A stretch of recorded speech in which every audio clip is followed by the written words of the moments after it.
Hey, I'm Cyclon, and today I want to share with you my Magic Find strategy that I've been running for the past 2 days. Now, I need to disclaim three things. First thing, I am fairly new to Magic Finding. The strategy has been very insanely lucrative, but it is kind of a mix of different other content creator strategies adjusted to my personal needs. It is not me myself that just came up with everything. It is known things adjusted with what others are doing that I liked and combined into what I can call my variant of magic finding. That being said, let's take a look at this. Second disclaimer. Sorry. I've been running this actually live on Twitch for the past 2 days or over the weekend. It has been a lot of fun and I want to start streaming regularly. If you would like to watch me play or you want to ask me some questions while I'm playing, you can find a link to my Twitch in the description. And the third thing I wanted to mention is that despite this strategy looking very lucrative, it does require some investment. First of all, it requires investment to be able to run it in bulk, as you're not going to get straight out insane profits by just running a few maps. You're going to need to run a lot of these maps to get a stable amount of profit, but once you run like 50 to 100 maps or more, you're going to see that it's very stable, which I do like about strategies if they are fairly stable. To really stable, and this one is just insane, but again, we get to that. Finally, your build. The second thing of this investment, your build needs to be strong. You're either going to need an Aurabot that's going to buff you to be really strong, or you're going to need a Headhunter and a lot of borrowed power.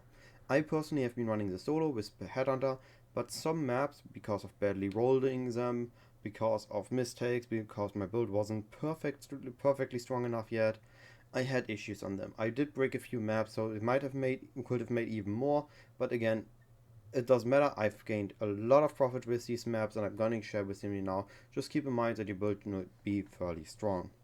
As this is a magic find strategy, what I should be covering is the amount of quantity and item rarity I had. I've been running assuming my flask is up, 62 increased item quantity, and 229 increased item rarity. This is assuming flask effect, this is assuming the flask is up, and of course quantity and rarity from gear. This is also assuming I'm killing rares and uniques, where the rarity matters. Now, that out of the way. The strategy I've been running is a magic find strategy on burial chambers. The reason for burial chambers is fairly simple. Apothecaries are, at point of recording, a little bit less to about 40 divines, while a doctor is about 20 divines slightly higher. Now, doctor is a bit more common than apothecary, and even more importantly, the burial chambers have also the divination cards of Fortunate, which since its introduction last week I've been a super big fan of, and I absolutely love the card. It is very easy to get these in several times a map. I had maps where I got like a divine worth of Fortunate drops, like just 6 straight up. I had other maps where I barely had any or none, but of course that's variance. But overall, in a consistently look, we're getting a lot of Fortunates, meaning it's very easy to have a self-sustaining baseline and profit, and then we get the lucky drops for the absorbed profit gains. And in combination with the Doctor being in high demand this league because Headhunter is very powerful for the league mechanic and the mapping, and the Fortunate being very easy to get and very common drop, it is a A tier, or I guess God tier, S tier map of the league, and until Apothecary is gonna be like 60 to 70 divines, then we can start thinking about Crimson Temple, in my opinion. But again, I'm a bit new to Magic Finding, I could be wrong, we might go there earlier. We will have to see. Now, Burial Chambers also allows us another thing that is really great, and that is the inclusion of Legion in our strategy, setting our strategy to the following Scarabs and Sextants. We're going to be using Ambush on the map device. We're going to be using the Gilded Ambush Scarab, the Gilded Divination Scarab, and the Gilded Reliquary Scarab. And then we're going to be using a Rusted Legion Scarab. Now, Ambush, Divination, Reliquary is a standard combination, but why is Legion this good this league? Well, Legion allows us to do the drop conversion that we had in Lake of Kalandra. This means that just like Lake of Kalandra, where we've been hunting rares like crazy to get those god targets that had converted into uniques, converted into currency, converted into maps. So specifically the currency ones, we've been looking for those, we got those divine drops from them, and we have this again this league. By utilizing Affliction in combination of blue and yellow juice, I get to that in a bit further down the video, but just for now these two names, by using the Affliction Juice, we are going to get uniques, or well, I guess rares rather. We're going to get rares that are going to convert a lot of items into fractured items, huge stacks of alterations, fusings, scarabs, and currency. It is utterly insane how much divines I've gotten from these pseudo-god touched. That of course we don't know they're there, but when they drop the loot we see a big bunch of currency and then a big bunch of divines there too. The highest I've gotten were 5, but I also gotten a lot of one random divine one drops. So I'm really happy with it. We have basically god touch farming, but we also get Nemesis. And the Nemesis I get in a bit again. But first finish the Scarab and Sextant. So we have legions for this current version of loot into currency, into fractured items, into scarabs. And it just gives rares, which also helps with the Headhunter, which we require for having the powerful character, so we're able to clear those maps after we juice the map with Affliction Juice, making the enemies very tanky. Now that we have the Scarabs, the Sextants are again going to be Legion, then we're going to be Beyond. Beyond is the same reason as Legion, just wasn't there back when we were doing Lake of Kalandra farming, but it is really powerful now. We get a ton of rares from it. The rares going to buff us up. They are very beefy, of course, very deadly, but they're going to buff us up really well. They're going to give us loot, not just tainted currency, but also a lot of div cards and a lot of uniques. They also are affected by the loot conversion, so Beyond is just like Legion, very great. We're going to utilizing the keystone, but I get to that when we get to the tree. And then we're using Strongbox Enraged and Strongbox Corrupted, which is again the classic Magic Find combo. Now, knowing these, let's take a look at how we want to run the maps before we take a look at the passive tree. The maps, we always want to do Affliction Mechanic first, because Affliction is going to do one of two things. Either it's going to help really well with loot conversion and getting uniques by utilizing the purple juice. So when we get into the Affliction, we see a lot of purple juice, we pick that up, and we're going to get a lot of uniques in that map. And when we hit rares with loot conversion, those uniques are going to turn into scarabs, currency, maps, or just even more uniques. So this is one part of it. Then we're just going to again have a lot of uniques. And then we have the combination of getting mainly blue juice and then adding yellow juice. We always want to add a bit of yellow juice. Like 1 to 2k yellow juice is what we want to aim for, but we want then a lot of purple or a lot of blue one. We, of course, if we get all 3, that's even better. But main focus here, in my opinion, is the blue one. Because the blue one, if we get a lot of blue juice and a decent amount of yellow juice, the maps feel like Nemesis 12. So those that don't know what Nemesis means, is we used to have a modifier on enemies that were giving them the Nemesis modifier. And what this was that some rare enemies, or when we had that, all rare enemies had a Nemesis modifier, and then we had the Sextants that said, okay, every Nemesis enemy drops 3 currency items, or if we had the elevated version, 4 currency items. Now what we were allowed to do with that was getting a ton of currency, like a lot of bubblegum currency and a bit of big currency.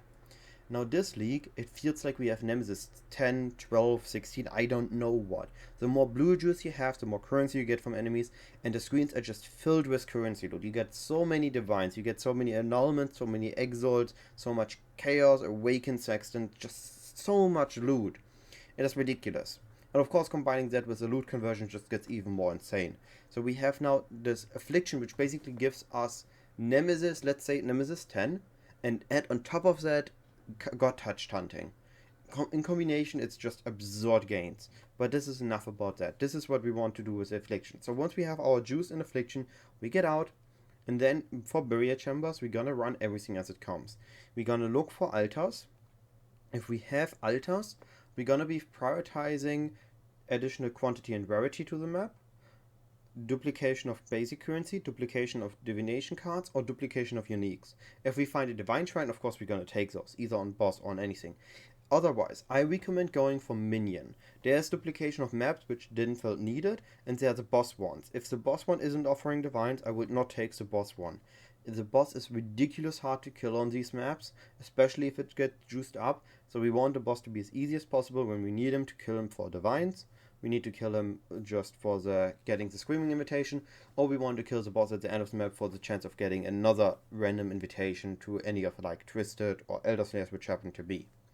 So we want to get the blue altars, we want to get the juice, and then we run the map. When we find a legion, we should prioritize the legion. Full clear the legion because the rares, especially the ones that are really beefy, have the highest chance of giving us a lot of loot. So when we open the legion, we full clear the legion. Then we're gonna open the strongboxes. If we don't have any Legion, we open the strongboxes directly. We're not gonna first find all the altars. We're gonna run the map as is, so we have our altars, Legion, and strongboxes at the same time, prioritizing altars over Legion, Legion over strongboxes. We're gonna clear the first part of the map. We're gonna clear the lower part of the map, the tunnel that connects the first and second half. Then we can clear the third half, and we finish with the boss. If we die, we're just gonna loot the first half on the tunnel, place a portal, then finish the third half and clear that. So we just have the checkpoints for portal setting. I recommend having a portal skill gem in the offhand, either with a cast by channeling setup or just a normal cast speed if you are caster build or have a higher cast speed. Now that we know how to want to run the maps, how we want to do our passive tree. The passive tree is gonna be the following. We're gonna be a rendering path passing tree. The rendering path passive tree will allow us to get a lot of additional juice in our map, but it of course allows us to have no loadables, so our Legion isn't gonna be as good, which is mainly the reason why we only want rusted and not polished or gilded.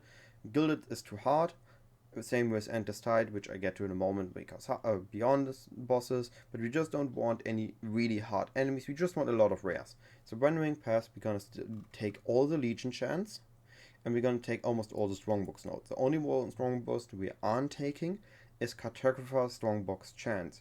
The reason we aren't taking that is because we don't need the map system, we already have a ton of it.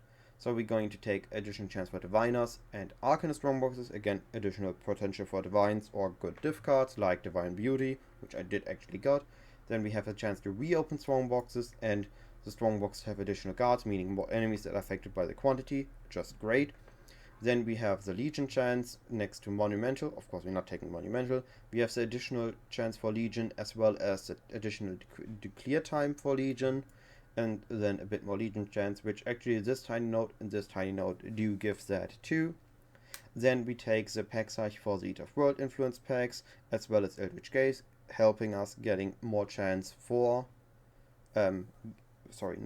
When we get Divine Shrines or when we get quantities, they have increased effectiveness, meaning that we get more quant out of, meaning we would get more divines out of, more chance for duplication out of it. Then we take the roof of the map as well as the quant wheel in the middle. We take a few map chance nodes, like about 4 to 5. 5 is my recommended, it's 50%, with 4 voiceness is 200, it's 150% chance higher tier. That is, I think, a really nice sweet spot. Of course, we have singular focus too. If you buy maps, like 8 maps, that's totally okay. You just need to then focus any map that you want to sell to counteract the cost of the maps, or you get your burial chambers yourself and then you chisel all them. Then on the left side we pick up all the tiny beyond nodes, literally all of them, everything we can get, meaning we have more merge radius, means we have more beyonds, and we take Endless Tide, so we don't see the bosses, which are just way too hard sometimes. I did try that in the beginning, it wasn't recommended, so don't take the bosses, take Endless Tide, and we finish the tree with some Delirium chance nodes. Now I have currently 125 points, this tree is for 125 points. If you feel you have more points, or if you have less points, what you could drop is the map chance nodes, and what you could gain is more map chance nodes. This is the first thing I would drop in more gain, but I wouldn't really recommend having less than 125 passive points. Now, finally, let's take a look at the results. I have tried to get a rough estimation of the results by adding some of the consistent drops and then adding the diff cards and the divines as the inconsistent drops. However, as you will see with the drops, it is anything but that. We are making big bank with every map. So, I've spent 54 divines in my preparation. This was 2 days ago at the end of Friday evening, and Saturday morning I started running. I have, assuming current state, apparently it cost 10,450 chaos, which is quite a bit of investment, but you will see the gains are even more insane. Now, if we take a look at what I consider consistent, we're gonna see that if I actually zoom in, there's a zoom function. Here it is. If we take a look at the consistent gains, 2,345 chaos. Now, we actually have a bit more, but I get to that when we get in-game, but this number looked funny enough that I went with this number because it was the chaos I had right there in my currency stash for the strat run. 841 Awakened Sextants, 12,734 Orbs of Alteration, 25 annulments, 64 exalted orbs, 4,104 orbs of fusing, and 15 tainted orbs of fusing. Now, if you just take these, I've gotten a lot more currency. I can already tell you that. Just these drops alone almost get us even on the map. Already almost cost, on average drops, covers the cost for the maps. Now, if we instead add our divines, the fortunates, the doctors, and dragonhearts, which I've gotten 67 divines, 226 fortunates, that's 18 sets and almost a 19 set. It's 18 sets and 10, meaning that this is almost, it's very little bit below 38 divines. So this is 98, 105 divines. This is almost 105 divines, like it's 104 and almost a full divine. So just in fortunate and divine orbs that I've gotten dropped over these maps already covers the cost and gets us profit. Already insane. But then we had 4 doctors and 6 dragonhearts. Now, as far as I know, dragonhearts are slightly more common than doctors, so this about checks out with my results. So already with just consistent loot, we already made the buff profit, or if we said, okay, that's even, then we made over 100 divines and raw divines profit, assuming we sell all our bubblegum currency that's stacked up, or sextants or tainted fusings. I don't know if they're still considered bubblegum currency. So with these, just these inconsistent and consistent drops, which is ignoring any fractured items, ignoring all the uniques we've gotten, ignoring all the other random divination cards we've gotten, ignoring a lot of other currency we've gotten, like Eldritch currency, it's already going even and making big profit. Like with just this, and assuming an 8-minute map, which is the average a weaker sided Magic Find build will take for this, it's gonna be 13.39 divines. Not the weaker sided is assuming a Headhunter, but not the perfect gear yet. So we are already looking at 13.39 divines profit. But if we take a look at in-game or at PoE stack is telling me with saying at least 10 cares worth of value, 399 divines. It took me 2 days to run this. Now, it might not have been 13 divines an hour, might be a bit less, might be a bit more, but I had a lot of fixing, had to fix the loot filter, which of course you can find on my profile. It's the stage 3 testing filter. I bricked my original, so it's a new one, just wanted to mention this on the side. So just with assuming the drops we've gotten, a PoE stack is assuming this almost 400 divines, which assuming it's 2 days, even if it's 2 full days I spend on this, that is 4 times my investment. I invested 54 divines. I guess it's slightly less than 4 times. But this isn't including bulk selling. So if we take finally a look in-game, take a look at everything I've gotten. I just want to highlight a few things. Like, I've gotten a ton of fractured items that are interesting. Rarity, physical damage, max res, spell suppression, chaos res, omni-base rings on Nemesis bases, a lot of 6-link, which at this point aren't worth much anymore, but could have sold. Very interesting implicits on uniques that could have sold. I've gotten a ton of T0 and T1 uniques, like Aegis Aurora, as far as I know, is a T0 unique. I've gotten 3 of those. I've gotten 2 Taste of Fate. I've gotten a Force Woe, Ivory Tower, Raspis Globes, Maloney's Mechanism, random 6-link uniques. Azena's Gentle Touch, I got so many of them. Gull, Sea Shivers, Covenants, a ton of Ventus Gambles, Goldworms, and Greed's Embrace. I've gotten an Unnatural Instinct, Dragonfangs. I've gotten 2 Relicash Impatience, which I had to sell because they started dropping. I gotten a duped Eye of the Great Wolf, a ton of Forbidden Tome. So all this isn't even included yet in the spreadsheet. So all is ready. On top of this potential 13.39 divines, we're now looking at way more if we just add uniques, tomes, and lucky drops like Enhances and Memories of the Crystal Prison. Then on top of that, again, more fractures, random div cards like Divine Beauty, like the Patient, like the Nurse, like all the Fortunates. Fortunates, Doctors, and Dragonhearts have been included. And then on top of that, Eldritch currency, like 120 Grand Eldritch Icar, Eldritch Chaos, Annulments, Exalted Orbs, all the alterations, Enkindling Orbs, GCPs, which I think are hidden on the field. I'm gonna check that. I'm gonna show them again. Tons of Cartographers Chisels, Scarrings, Sacred Orbs, Wall Orbs, unmaking regrets, chromatics, jewelers, stack decks. It has been insane. I cannot phrase this any differently than this thread has been insane. And I haven't even covered the Scarabs. It's not a sustain on Scarabs, but look at the amount of ringed Scarabs I have. Let's say it's a sample size of 100 maps. If you run this for a whole week, imagine how many Scarabs you're gonna have to sell in bulk. It is utterly insane for a strategy that is considered hunting the lucky drops, magic finding, trying to get those lucky big drops, how much stable and consistent loot it given, how many raw divine it's given, how many fortunate sets it's given. I've not just been hunting doctors and needing the doctors to go even like in previous iterations of my attempts at magic finding. No, I've been way above making profit. It's absolutely insane. But yeah, all that being said. Hey, very quickly editing Cyclon here, cause I think first thing I butchered something in the video while I was recording it, and second, after liquefying, the values don't align with PoE stack, but not in the way I was expecting. So very quickly want to cover that. The actual gain I've made is 329 divines and 1932 chaos.